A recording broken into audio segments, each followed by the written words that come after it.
Asking, is there a God? It's one of those questions that shakes you to your core.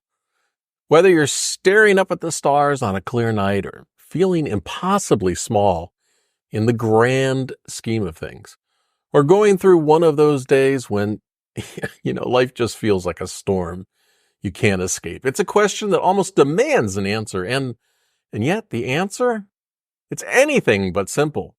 And to make this question even more challenging, there is no right answer. There is only your answer.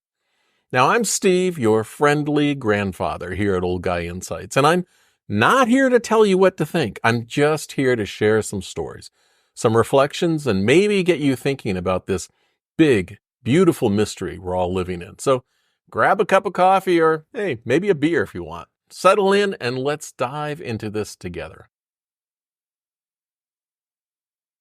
Let me take you back to a moment almost 50 years ago that still stays with me. I was scuba diving at night in the 1970s in the Florida Keys, and at about 100 feet down, I turned around and I looked back up toward the surface. The water back then was crystal clear, and I could see the boat sitting on perfectly still water like it was floating in space with the moon brightly lighting up the sky. The silence was deafening, the beauty was breathtaking, and in that stillness, something stirred. It got me thinking, is there something bigger out there, something beyond all of this? It's moments like that that remind me how powerful it is to just sit with the question, whether you see God in the stars, in science, or not at all. This question has a way of making us feel connected or disconnected to something greater. But let me tell you, in my life, I've had some wild experiences when it comes to this topic. I once knew a guy whose father didn't just preach the word of God, he profited from it running 10 churches as a business. He owned them. 10! And then there was the time someone tried to sell me his church building. I'll never forget how proudly he was sharing the per capita income from his congregation as if it were a storefront and not a sanctuary. And it doesn't stop there. I've had people threaten to kill me in the name of God just because they disagreed with me about something. And one moment that still stays with me is when a close loved one cried because my daughter read the Quran.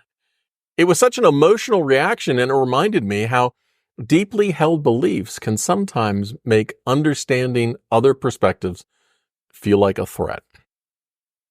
I've also seen how faith can lead to something fascinating, contradictions. For example, I've had conversations where someone worried about Muslims spreading their faith here in America, while at the same time supporting missionaries to spread Christianity abroad.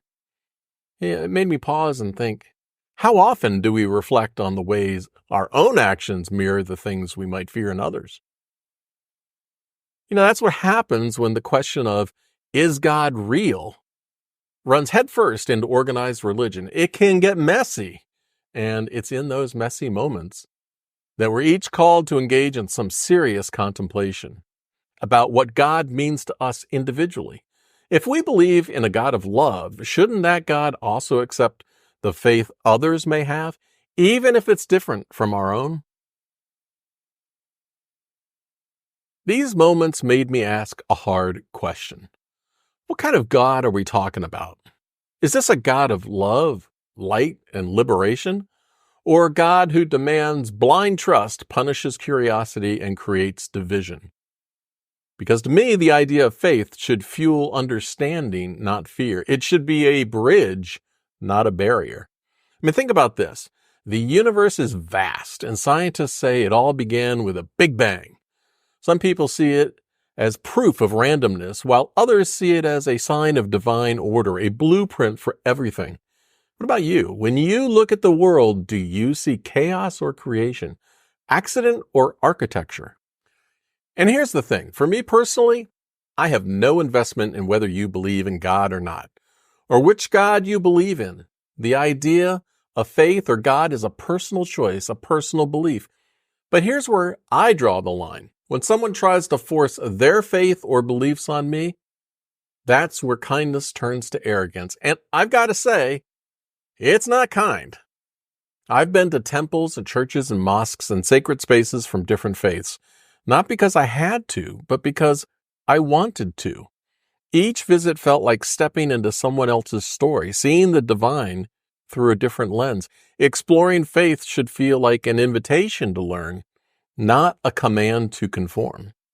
When you come to the decision that God is real, and for many, that's a powerful and life-changing realization, another big question comes rushing in. Which God? Is it the God of a specific religion like Christianity, Islam, Hinduism, or is it more abstract for us like the universe itself? Or is it deeply personal, a God that doesn't fit into anyone else's box?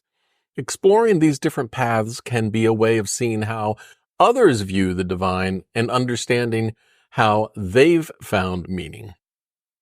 And then there's the flip side. What about those who don't believe in God? There are atheists and agnostics who find their meaning in the beauty of the world, in relationships, or in the simple fact of being alive. They see no need for a higher power to explain the universe, and honestly, that's powerful too. It shows that the search for meaning can take many forms.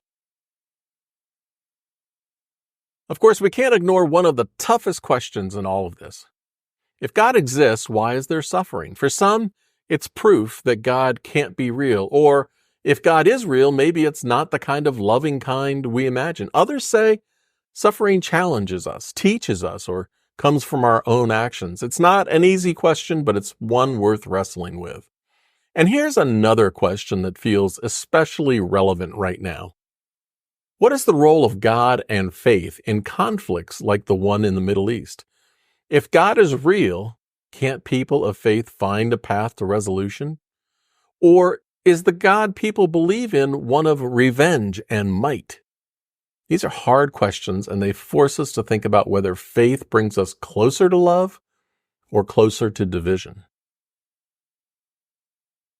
And here's what fascinates me.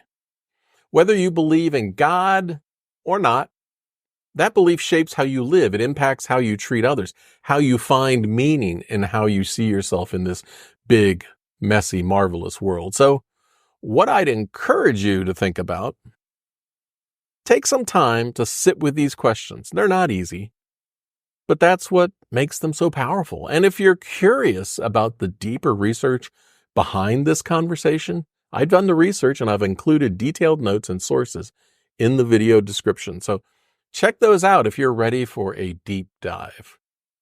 Also, I'd love to hear what you think. I put up a poll on my community tab where you can cast your vote on this subject. Let's get a conversation going. And hey, if you're still figuring all this out, don't worry. You're not alone. These are questions so many of us wrestle with, and honestly, the wrestling is part of what makes us human. Because here's the truth.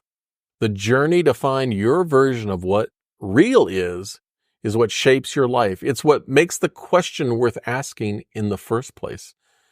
Oh, and hey, before we wrap it up, do me a favor. If this gave you something to think about, hit that like button, subscribe to my channel, and boop that notification bell, and drop a comment below. What does real mean to you? Is there a God? And if you've come to believe in God, which version of God resonates with you most? I'd love to hear your thoughts. And hey, if you've made it this far, I got another video right here for you that dives into another one of life's big mysteries. I think you're going to love it. Until next time, remember, stay awesome, ask questions, and do good things.